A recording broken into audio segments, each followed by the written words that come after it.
Baik, terima kasih. Assalamualaikum warahmatullahi wabarakatuh. Yang saya hormati Mas Mas Wikan, Mas Dirjen, Prof, dan kemudian rekan-rekan sealumni yang saya banggakan. Baik, saya beri izin judul yang saya sampaikan adalah kebijakan tentang tata kelola pendidikan vokasi dalam penyiapan guru produktif berbasis kewilayahan.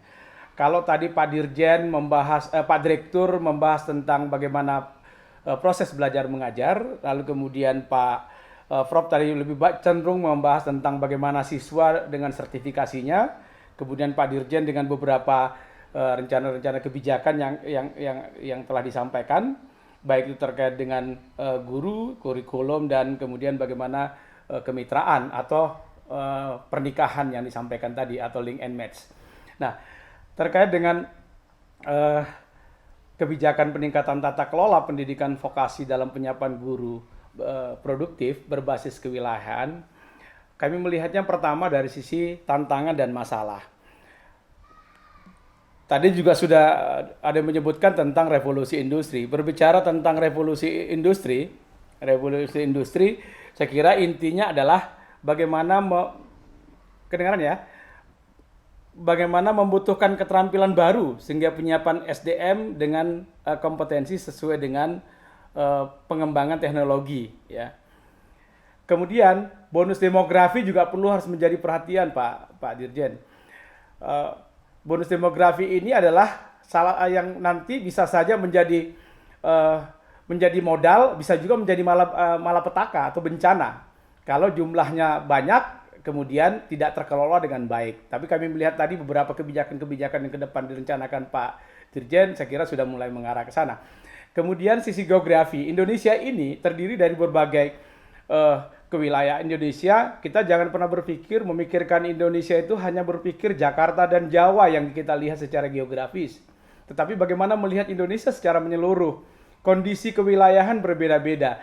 Izin Pak Dirjen, kami menyampaikan bahwa berbicara tentang kewilayahan, saya membedahnya menjadi 4 kewilayahan Indonesia itu. Ada wilayah perkotaan, tentunya sistem pendidikannya berbeda. Kemudian sistem pedesaan, kemudian pesisir dan perbatasan. Ini memiliki konsep tentunya yang berbeda-beda, tidak boleh disamakan. Tadi juga Pak Direktur menyampaikan bahwa penyebaran sekolah SMK itu belum menyebar. Nah, kenapa memang dari sisi geografis yang tidak memungkinkan disamaratakan satu dengan yang lain. Di samping itu, kekayaan alam Indonesia, masing-masing wilayah memiliki kekayaan alam yang berbeda-beda, sehingga mestinya di dalam pengembangan jurusan atau prodi yang ada harus dikembangkan berdasarkan itu begitu. Sehingga sumber kekayaan alam, potensi kekayaan alam dari masing-masing daerah itu bisa tergali dengan baik. SMK ini kan sekarang berdasarkan Undang-Undang 23 nomor 23 2014 itu SMK dikelola oleh provinsi. Nah, ini juga jadi persoalan. Saya kira kalau memang dari sisi komunikasi dan koordinasi yang dibangun antara pemerintah pusat dan pemerintah provinsi ini tidak terbangun dengan baik, maka ini juga menjadi persoalan. Kemudian kondisi peralatan yang ada di SMK saat ini, saya kira mungkin daerah tertentu peralatannya tidak ada persoalan, tapi daerah tertentu alat dan peralatannya sudah banyak yang usang. Kenapa? Karena kemampuan daerahnya berbeda-beda. Ya, kemampuan daerahnya berbeda-beda. Kemudian yang berikutnya tentang kualitas dan kuantitas guru. Guru kita Pak Dirjen, menurut data bahwa tinggal 22% guru produktif yang ada mengajar di SMK. Ya, mengajar di SMK. Persoalannya, apakah 22% itu gurunya siap mengajar atau tidak? Karena sebelum-sebelumnya itu kan pernah ada program yang dikembangkan oleh Kementerian Pendidikan dengan RPL misalnya, dengan alih fungsi dan sebagainya. Bayangkan kalau misalnya seorang sarjana bahasa Indonesia disuruh dialihkan menjadi guru produktif, hanya dididik dalam waktu 3 bulan. Nah, itu sesuatu yang tidak mungkin gitu. Seiring dengan struktur kelembagaan Kemendikbud yang saat ini, kami bangga dan bahagia mendengar pernyataan Pak Dirjen tadi bahwa P4TK akan menjadi binaan dari Dirjen Pendidikan Vokasi. Artinya apa? Pendidikan vokasi sudah menjadi prioritas di dalam pembangunan ini begitu. Nah, lalu regulasi pendidikan. Regulasi pendidikan saya kira betul Pak Dirjen banyak hal yang perlu dilihat banyak yang saya kira bisa menjadi faktor penghambat, bukan pendukung di dalam pengembangan pendidikan vokasi kita. Persoalan anggaran, karena ini menjadi kewenangan tadi SMK menjadi kewenangannya pemerintah provinsi, saya kira perlu mendapat support dari pemerintah pusat dengan sebaik-baiknya.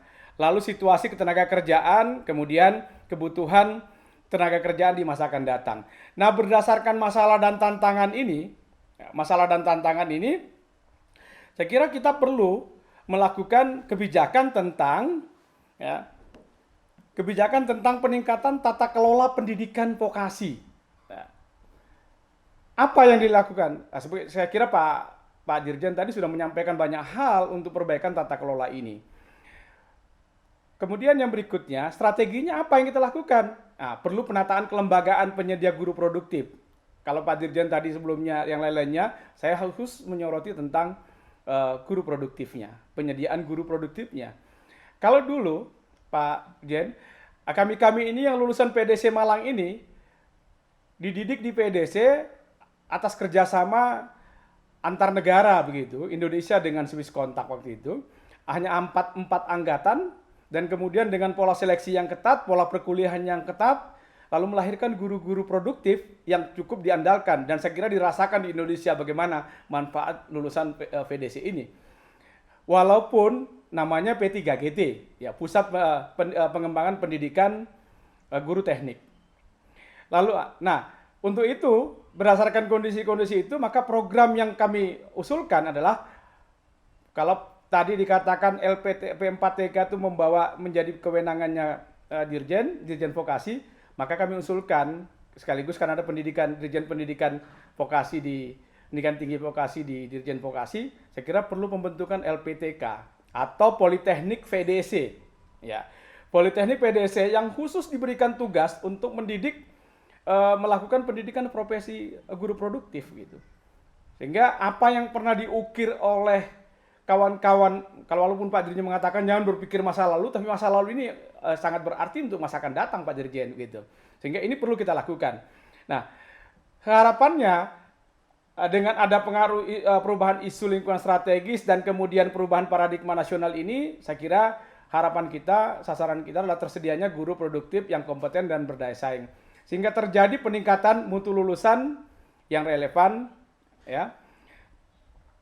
Kemudian juga ingin kami sampaikan ada 12 langkah, ya. 12 langkah yang perlu dilakukan. Izin Pak Dirjen, pertama penyusunan pembuatan roadmap kebijakan pendidikan vokasi atau sinkronisasi pendidikan dan pelatihan, mencegah mismatch kebutuhan dunia industri dan dunia usaha dan kemudian dengan dunia pendidikan, lalu mendorong kurikulum yang lebih banyak magang. Saya kira ini sejalan dengan yang disampaikan Pak Dirjen tadi begitu. Saya kira ini juga menjadi tertuang di dalam RPJMN gitu, ya, 2020-2024 gitu. Kemudian perubahan kelembagaan P4TK di bawah Bina Dirjen di GTK yang selama ini menjadi kami harap sudah, dan saya kira sudah ini jalan tadi. Cuma sayangnya hanya pada pendidikan P4TK-nya. Kalau kami mengusulkannya bahwa P4TK bertugas tadinya hanya melatih guru, dan ironis memang Pak Dirjen, lulusan teman-teman di VDC Malang itu, kemudian di TTUC Medan, Bandung dan sebagainya, bisa melatih guru-guru SD begitu. Ya sehingga betul-betul hanya kemampuan didaktik metodiknya yang dimiliki, tapi yang lainnya tidak dimiliki begitu. Nah, ini perlu dilakukan perubahan kelembagaan. Tadi menjadi LPTK atau Politeknik VDC atau Institut Pendidikan Vokasi yang bertugas menyelenggarakan pendidikan guru, sehingga pemenuhan guru produktif yang saya sampaikan tadi hanya tinggal 22% bisa terpenuhi. Nah, kemudian yang keempat, sinergi kebijakan atau kolaborasi antara pemerintah. Pemerintah ini saya maksudkan pemerintah pusat, ada Kemendikbud, ada Kemenaker, Kemenprin, kemudian ditambah dengan pemerintah provinsi. Karena provinsi itu kan ada dua fungsi, sebagai fungsi dekon dan kemudian sekaligus sebagai fungsi perpanjangan pemerintah pusat begitu. Lalu kemudian akademisi, lalu industri. Nah, tadi saya kira Kadin dan asosiasi pekerja ini perlu. Nah, bahkan kalau bisa dikemas Pak Dirjen dalam bentuk komite vokasi begitu. Jadi kelima tadi saya kira kerjasama dan pengembangan kurikulum sudah saya kira Pak Dirjen ya.